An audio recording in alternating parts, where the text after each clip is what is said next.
La structure d'un roman, c'est ce qui va faire l'objet de cette vidéo aujourd'hui. My guy pretty like a girl, and he got five stories to tell. I see both sides like Chanel, see on both sides like Chanel. Aujourd'hui, je vais vous partager un point de vue relativement subjectif de la notion de l'écriture, du processus d'écriture. Nous allons voir si il faut tout prévoir à l'avance, tout organiser et avoir une structure bien définie et précise, ou alors s'il faut se laisser aller au hasard, comme le fait Stephen King. Et pour ça, je vais vous donner donc ma propre vision des choses, qui s'appuie sur la préface de Stephen King. Je vais commencer directement par vous lire un petit extrait, et ensuite nous en débattrons. Mais j'avais découvert cette vérité universelle par moi-même.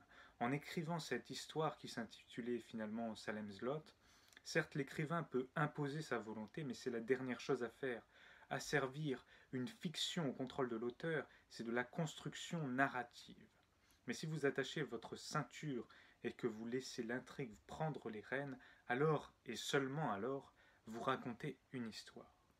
Et raconter des histoires est un processus aussi naturel que de respirer. La construction narrative n'est, par analogie, ni plus ni moins qu'un poumon artificiel. Donc voilà, on va déjà s'arrêter là pour débattre de ce qu'il a dit. Donc, de façon claire et précise, Stephen King nous dit qu'il ne faut pas avoir une construction narrative prédéfinie, parce que c'est quelque chose d'absolument artificiel, de pas naturel. C'est comme un poumon artificiel. Il fait une analogie entre l'écriture et la respiration pour dire que c'est quelque chose de tout à fait naturel. La construction d'une histoire se fait d'elle-même. Nous n'avons pas à tout prévoir d'avance, à tout construire par avance. Donc certes, certains auteurs construisent tout à l'avance et savent déjà tout ce qui va arriver dans les détails.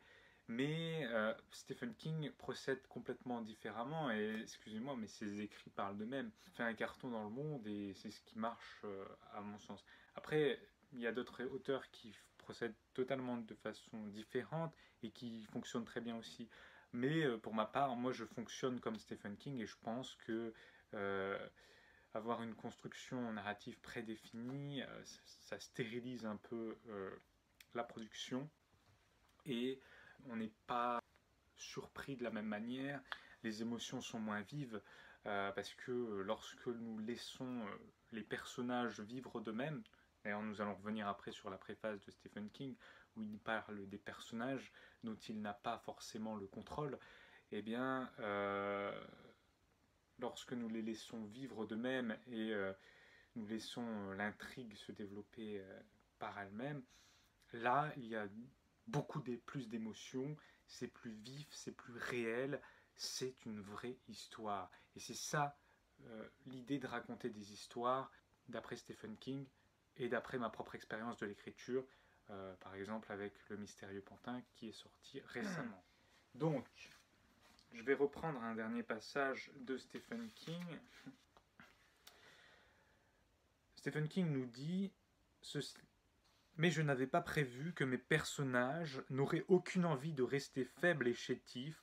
Au contraire, ils se sont mis à avoir leur propre vie, à accomplir des actions parfois intelligentes, parfois certes d'un héroïsme totalement stupide, mais de leur propre chef. L'idée, c'est que les personnages de Stephen King vivent d'eux-mêmes. Ils sont presque réels finalement. Ce n'est pas lui qui les fait vivre à proprement parler, et c'est une idée qui paraît peut-être totalement farfelue, mais que je n'ai pas du mal à le croire, parce que c'est ce que je vis aussi avec mes propres personnages, dans mes histoires. Je suis tellement immergé dedans.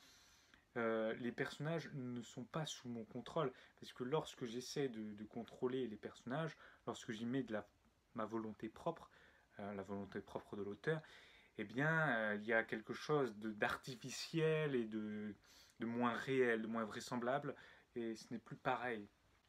Quand on s'attache véritablement à des personnages dans un roman, à mon sens, ce sont des personnages euh, qui sont hors de contrôle de l'auteur. Et moi, j'ajouterais ceci, c'est que, à mon sens, l'écriture, c'est quelque chose quand même de l'ordre c'est quelque chose qui nous met en connexion avec quelque chose de plus grand, à mon sens. Et si on contrôle pas les choses, c'est qu'on est... Ça coule naturellement. Enfin, il faut se laisser guider par l'écriture. C'est quelque chose qui ne s'explique pas, à mon sens. Et voilà. Ça, c'est une vision que j'avais envie de vous partager aujourd'hui dans cette petite vidéo sur la structure narrative d'un roman.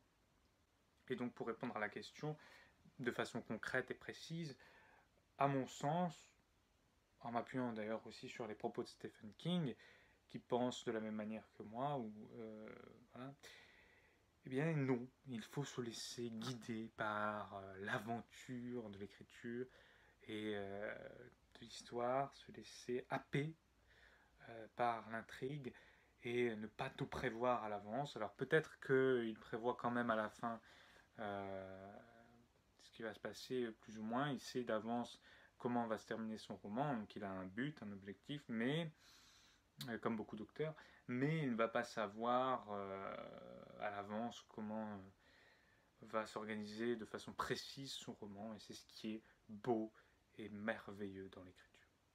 Voilà, c'est tout pour cette vidéo. N'hésitez pas à mettre un like si vous avez aimé cette vidéo, à vous abonner et à partager en masse. On se retrouvera la semaine prochaine dans une autre vidéo, le thème de la littérature. Je vous souhaite une bonne journée. Je mettrai le lien de mon livre pour ceux que ça intéresse dans la description. Il est disponible sur Amazon au format broché. Le titre c'est Le Mystérieux Pantin et j'y ai mis tout mon cœur. Donc n'hésitez pas.